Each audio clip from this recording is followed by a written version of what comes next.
तीसरा अध्याय सेनापतियों सहित महिषासुर का वध। महर्षि मेध ने कहा, महिषासुर की सेना नष्ट होती देखकर उस सेना का सेनापति चिक्षुर क्रोध में भर देवी के साथ युद्ध करने के लिए आगे बढ़ा। वह देवी पर इस प्रकार बाणों की वर्षा करने लगा मानो सुमेरु पर्वत पानी की धार बरसा रहा हो। इस प्रकार देवी ने अपने बाणों से उसके बाणों को काट डाला तथा उसके घोड़ों व सारथी को मारा, साथ ही उसके धनुष और उसकी अत्यंत ऊंची ध्वजा को भी काटकर नीचे गिरा दिया। उस धनुष कट जाने के पश्चात उसके शरीर के अंगों को भी अपने बाणों से बींध दिया। धनुष घोड़ों और सारथी के नष्ट हो जाने पर वह असुर ढाल और तलवार लेकर देवी की ओर आया। उसने अपनी तीक्ष्ण धार वाली तलवार से देवी के सिर के मस्तक पर प्रहार किया। बड़े वेग से देवी की बाईं भुजा पर वार किया, किंतु देवी की बाईं भुजा को छूते ही उस दैत्य की तलवार टूटकर 2 टुकड़ों हो गई। इससे दैत्य ने क्रोध से भरकर शूल हाथ में लिया और उसे भद्रकाली देवी की ओर फेंका। देवी की ओर आता हुआ वह शूल आकाश से गिरते हुए सूर्य के समान प्रज्वलित हो उठा।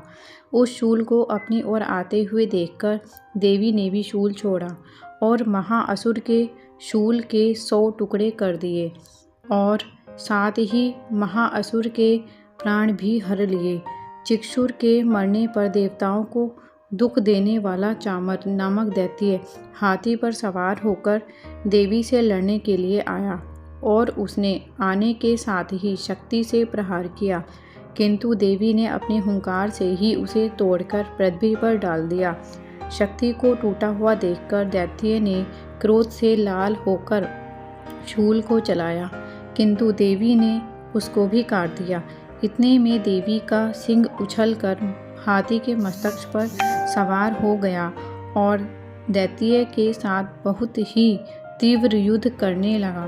फिर वह दोनों लड़ते हुए हाथी पर से पृथ्वी पर आ गिरे और दोनों बड़े क्रोध से लड़ने लगे। फिर सिंह बड़े जोर से आकाश की ओर उछला और जब पृथ्वी की ओर आया तो अपने पंजों से चामर का सिर धड़ से अलग कर दिया। क्रोध से भरी हुई देवी ने शिला और वृक्ष आदि की चोटों से उदग्र को भी मार दिया। कराल को दांतों, मुक्कों और थपेड़ों से चूर्ण कर डाला। क्रुद्ध हुई देवी ने गदा के प्रहार से उदत दैत्य को मार गिराया। भिंदीपाल से बाष्कल को बाणों से, ताम्र तथा अंधक को मौत के घाट उतार दिया। तीनों नेत्रों वाली परमेश्वरी ने त्रिशूल से उग्रास्य, उग्रवीर्य और महाहनु नामक राक्षसों को मार गिराया। उसने अपनी तलवार से बिडाल नामक दैत्यों का सिर काट डाला तथा अपने बाणों से दुर्धर और दुर्मुख राक्षसों को यमलोक को पहुंचा दिया। इस प्रकार जब महिषासुर ने देखा कि देवी ने मेरी सेना को नष्ट कर दिया और वह भैंसे का रूप धारण कर देवी के गणों को दुख देने लगा, उस गणों में कितनों को उसने मुंह के प्रहार से, कितनों को खुरों से, कितनों को पूंछ से, कितनों को सींगों से, बहुतों को दौड़ने के बेग से, अनेकों को सिंहनाद से, कितनों को चक्कर देकर और कितनों की श्वास वायु के झोंकों से पृथ्वी पर गिरा दिया। वह दैत्य इस प्रकार गणों की सेना को गिरा देवी के सिंह को मारने के लिए दौड़ा। इस पर देवी को बड़ा गुस्सा आया। उधर दैत्य भी क्रोध में भरकर धरती को खुरों से खोदने लगा तथा सींगों से पर्वतों को उखाड़ उखाड़ कर धरती पर फेंकने लगा और मुख से शब्द करने लगा। महिषासुर के वेग से चक्कर देने के कारण पृथ्वी शुद्ध होकर फटने लगी। उसकी पूंछ से टकराकर समुद्र चारों ओर फैलने लगा। हिलते हुए सींगों के आघात से मेघ खंड खंड हो गए और श्वास से आकाश में उड़ते हुए पर्वत फटने लगे।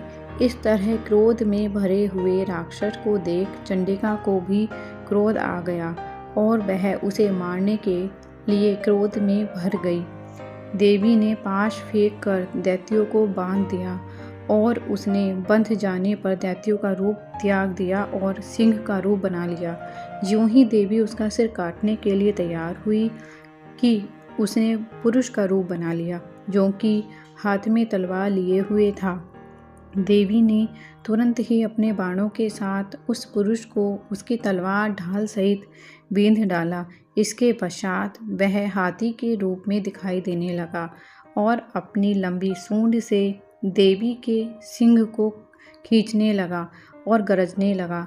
देवी ने अपनी तलवार से उसकी सूंड काट डाली। तब राक्षस ने एक बार फिर भैंसे का रूप धारण कर लिया और पहले की तरह चर अचर जीवों सहित समस्त त्रिलोकी को व्याकुल करने लगा। इसके पश्चात क्रोध में भरी हुई देवी बारंबार उत्तम मधु का पान करने लगी और लाल लाल नेत्र करके हंसने लगी। उधर बल वीर्य तथा मद में क्रुद्ध हुआ दैत्य भी गरजने लगा। अपनी सींगों से देवी पर पर्वतों को फेंकने लगा।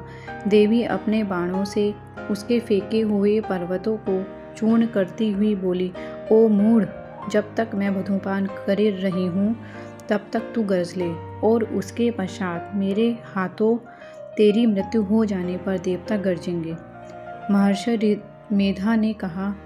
यूं कहकर देवी उछलकर उस दैत्य पर चढ़ी और उसको अपने पैर से दबाकर शूल से उसके गले पर आघात किया।